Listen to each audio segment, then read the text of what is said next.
As a parent, our children are highly dependent upon us for survival, and they are highly attuned to our emotions and our expressions. Why is this important? Because if we are not in self-control and self-regulating, whatever we are feeling, our children will feel it as well. So if we are feeling anxious, nervous, stressed, tired, irritable, that spills over and flows on to the children, and then it causes behaviors in the child. And so this leads to, if we're feeling stressed and anxious, the child's like, okay, I'm gonna scream and run around the house and just destroy things. They're out of control. They're feeling stressed, but they can't articulate what it is because they don't know what it is, but they sense the feeling that is being given off. The more relaxed and compassionate that we become as parents in reacting to our children, they become more resilient and comfortable in regulating their feelings and their outward expression. While it's important to be attuned to your child's emotions and what they are feeling, it is impossible to be there 100% of the time. The ideal 100% attuned parent does not exist. There is research by the Harvard University that shares even the most attuned parent to their own child is only 30% attuned with their emotions and feelings. And that leaves 70% of we don't know what that child is feeling. So the ideal parent of being completely attuned to every emotional need of their child, that is impossible to do alone. So parents, please keep in mind, no perfect, fully in tune, 100% parent exists. I just want you to be mindful of that and be gentle on yourself. To limit the self negativity and criticism that you're not a good parent. You are a good parent. It's important to be mindful of the various stages of where your child is in their development and how to foster that self-esteem and that personal growth of your child and increase their development. Here are some strategies for your child as they develop throughout their various stages in building their self-esteem. The first developmental stage, birth to toddler. Babies. Who doesn't love babies? Babies are babies. We love them. The most important thing is to meet their physical needs, food, water, shelter, and love. Lots of love from mommy, daddy, the grandparents, everybody in the family. As your child moves from the baby stage to the toddler stage, we want to foster exploration, celebrate those milestones. This is where they learn to walk. They have to crawl before they walk, and then they run. But we celebrate those milestones. And then we love them, and give them positive praise because they are giving their full efforts. As your child is in the toddler stage, encouraging that exploration, trying new things, taking those risks of,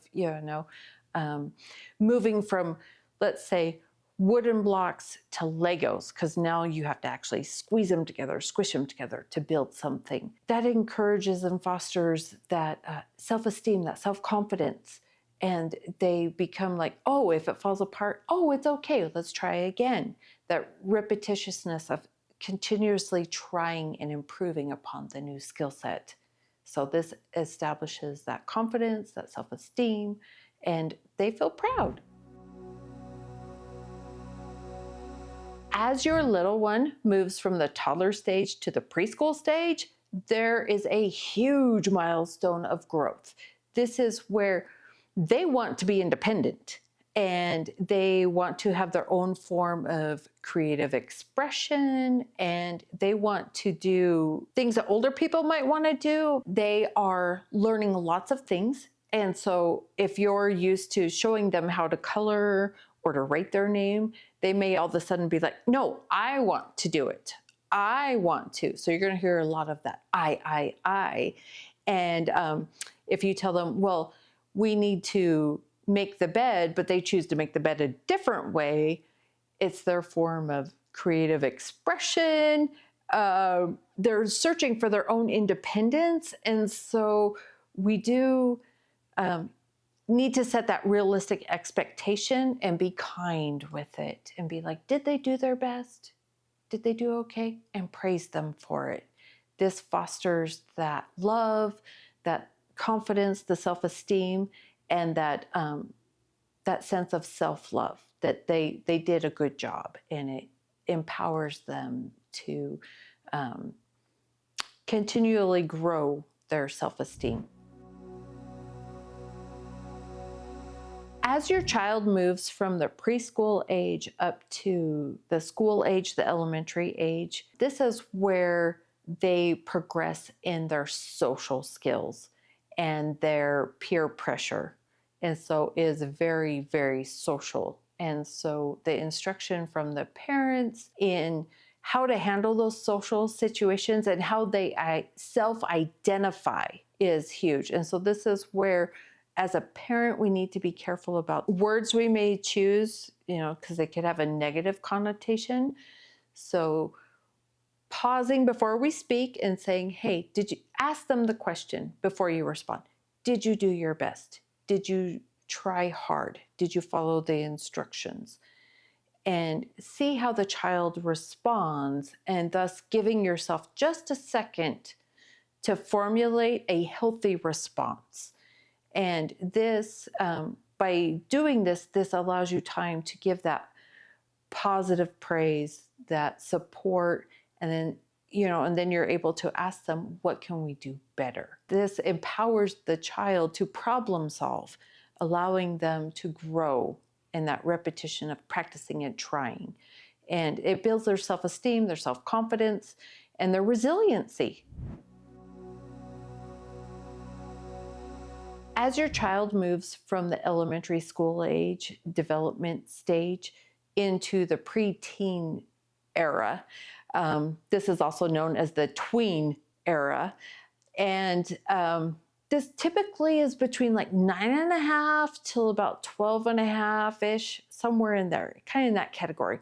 But this is where we're going to notice they are being more independent.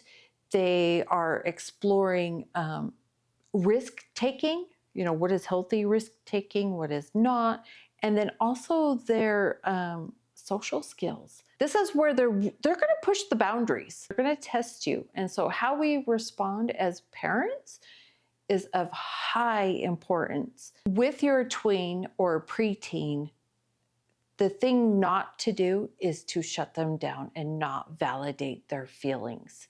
Hear them out, hear their feeling, validate it, and say something to the effect of, I hear you, I understand what you're feeling, but as your parent, I need to have you correct this and to do this behavior.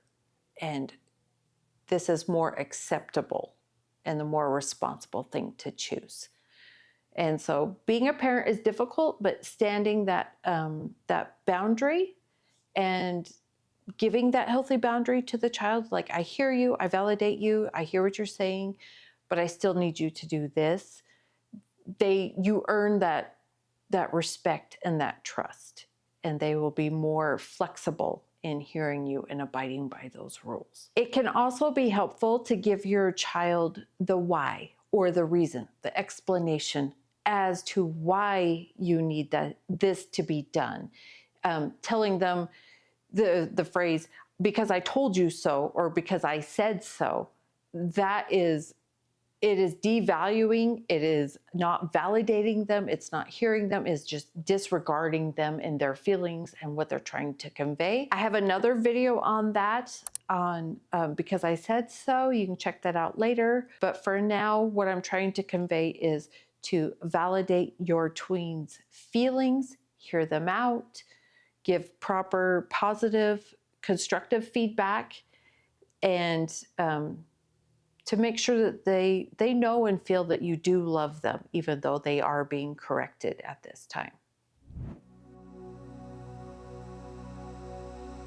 As your child moves from the tween stage to the teenager stage, the 12.5, 13-year-oldish age range into the 18-year-old range. This stage, it is of high importance. This is where they develop their sense of self, their personal identity. And this is where the parents, we really, really drive home that open communication. How do we build that open communication? Well, that is through trust and respect and being in control of self. We are self-regulating, we are managing our self-emotions, and we are giving space for our teenager to freely express themselves, to validate it, and to hear them out, and then to work with them on problem solving on whatever it may be. Fostering open communication. This is the skill where the parent has to be able to convey non-judgment. This is where you earn the trust of the child, the respect of them, and they will be more open and honest with what they're feeling, what they're going through, what their needs are. The one thing that as a parent, what we don't want to do is to make them feel not heard or validate their feelings, because then the teenagers, they often say, well, they don't care. They don't care what I'm feeling or what I'm hearing or what I'm saying. I have no choice. I have no say. And when they feel insignificant, they feel less than, and then we see behaviors that we don't want. So by giving and implementing a non-judgmental space, that fosters the open communication. This helps continuously build upon their self-esteem, their self-confidence, and their resiliency. And as we all know as parents, the world is full of constant change, and we need to be flexible and resilient in how we manage those changes in a healthy manner. Therapy can be a good way in helping your child foster good self-esteem. My name is Aspen Badger. I am a licensed therapist. If you'd like to book a free consultation, I have a link below. I hope these self-esteem building strategies have been helpful to you. Thanks for watching, and remember to warrior on, beautiful people.